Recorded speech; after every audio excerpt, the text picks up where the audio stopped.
तो खान साहब, ये एज रेगुलेटर क्या स्टेट बैंक को अपना रोल से अवेयरनेस नहीं है, उनको पता नहीं है कि उनका किरदार क्या है, वो इस सिचुएशन में क्या कर सकते हैं, या थोड़ी सी इनकॉम्पिटेंस की वजह से ये केस इतना ख़राब हो गया कि अब बैंक्स ऐसे मौके पर अदालत जाने पे मजबूर हो गए कि जिस वक्त हम देख रहे हैं कि इंटरेस्ट रेट जो हायर साइड पे थे पूरे साल, वो अब बहुत लोअर साइड पर आ रहे हैं, और आहिस्ता आहिस्ता प्राइवेट सेक्टर का एक इंटरेस्ट और अट्रैक्शन उसकी बढ़नी थी लैंडिंग की तरफ।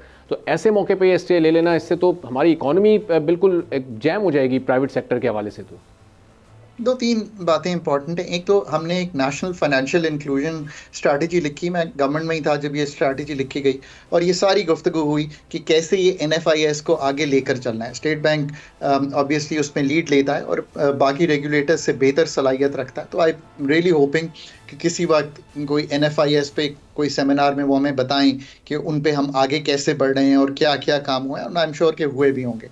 दूसरी बात, देखिए, मैं हमेशा कहता हूं कि ये तो बात ठीक है, आपके बाकी स्पीकर्स ने भी की, मैं इसको रिपीट नहीं करूंगा, बट मैं ये कहूंगा कि जब गवर्नमेंट जाती है कोर्ट्स में और अगर कोर्ट कोई स्टे दे रहा होता है, तो उसी वक्त गवर्नमेंट को, जब इतना इंपॉर्टेंट मसला, और मेरे लिए तो प्राइवेट सेक्टर क्रेडिट ज़्यादा इंपॉर्टेंट है कंपेयर टू जो 197 अरब उठाना है, अगर गवर्नमेंट जाती है तो फिर जो हमारा वहाँ पे वकील पेश होते हैं उनको अपने साथ एक्सपर्ट्स लेके जाने चाहिए ना, वो एक्सपर्ट्स बता सकें कि इसका क्या।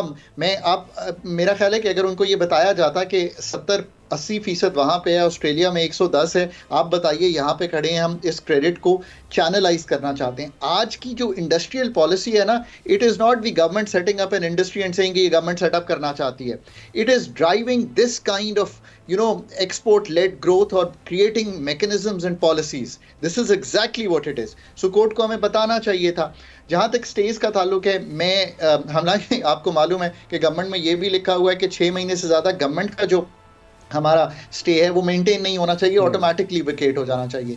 3400 अरब का सेल्स टैक्स में बताया जा रहा है, और बाकियों को मिला करके स्टेज हैं, शायद 2700 अरब से 3400 अरब के फिगर आ रहे हैं। अब इन सब चीज़ों में, उसमें ऐसे भी केसेस होंगे जो नहीं हो सकते, बट इनमें कोर्ट का क्या रोल होगा ये तो कोर्ट को खुद तयन करना है। मैं आज भी समझता हूँ कि एग्जीक्यूटिव को अपने अंदर कैपेबिलिटी बनानी चाहिए कि वो जाकर ये आर्ग्यू कर सके। हमने ये कई दफ़ा आर्ग्यू किया, मुझे याद है GIDC का केस था, we went to the supreme court and we met the people and we try to explain them through the advocate general कि ये है।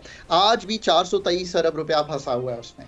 So the role of the state to take these cases and get them vacated, the role of the courts to themselves think कि executive की क्या jurisdiction है और क्या सोच के लगाया गया है। आखिर फाइनेंस मिनिस्ट्री और स्टेट बैंक ने कुछ सोच के ये किया होगा। सोच तो आपके सामने मैंने बड़े खोल के रख दिया कि क्या सोच है। नेबरिंग कंट्रीज और एडवांस्ड इकोनॉमीज को देखें और पाकिस्तान के वो 3 सेक्टर्स देखें जिन्होंने न्यू इंजन ऑफ ग्रोथ बनना है।